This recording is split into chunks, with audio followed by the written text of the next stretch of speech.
যেহেতু হচ্ছে আজকে বিসর্জন পর্ব, তো দেখা যাক যে বিসর্জনটা হচ্ছে তোমাদেরকে দেখাতে পারি কিনা।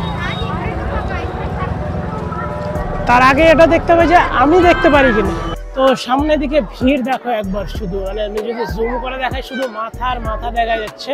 তো চলো এবার এই গেট দিয়ে ঢোকা যাক। তো এবার চলো দেখা যাক কার্তিক ঠাকুরকে। কার্তিক ঠাকুর হচ্ছে বাইরে বের করে রাখা আছে। এই যে এই হচ্ছে রায়বাড়ির কার্তিক ঠাকুর।